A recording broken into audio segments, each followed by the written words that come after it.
Hello viewers, আসসালামু আলাইকুম। Welcome to page daily blog. সকাল সকাল নাস্তা সেরে এখন দুপুরে রান্নায় চলে গেলাম। ওখানে আমি মাছ 2 রকম ভুনা করে নিয়েছি, আর ডাল রান্না করেছি, আর লাল শাক ভাজি। চুলায় ভাত বসিয়ে দিয়েছি।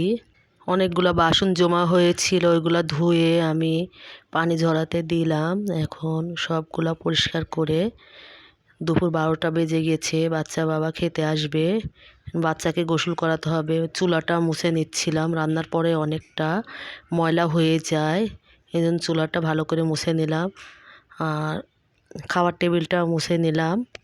মাঝে মাঝে চুলাতে গ্যাস থাকে না, এই জন্য সকাল সকাল রান্নাটা করে নিতে হয়। রান্না শেষ করে ঘরগুলা পরিষ্কার করে বাচ্চাকে গোসল করাবো। এই সময় গ্যাসটা চলে গিয়েছে, এখন কি আর করার। পানি তো গরম করতে হবে, ছোট বাচ্চা ঠান্ডা পানি দিয়ে গোসল করলে ঠান্ডা লেগে যাবে। এই জন্য আমি রাইস কুকারে একটু পানি বসিয়ে দিলাম।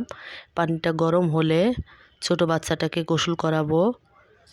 তো গোসল করিয়ে খাওয়াই দিয়েছি, আর বিকেলবেলা বাচ্চা এখন খাওয়ার জন্য কাঁদতেছিল, কি খাওয়াবো, এই জন্য রাইস কুকারে একটু নুডলস রান্না করে নিয়েছি। বিকেলের নাস্তা হিসাবে মেয়ে এটা বানিয়েছিল। আর আমি রাতে একটা ভর্তা করব, ডিম আলু। ভর্তার জন্য সব কিছু রেডি করে নিয়েছি। আর সারাদিন কাজের উপরই থাকতে হয়, সংসারে তো অনেক কাজ। ছোট বাচ্চা থাকলে বোঝেনি তো, কাজের শেষ নাই। তো ভিডিওটা আজকে এখানে শেষ করলাম।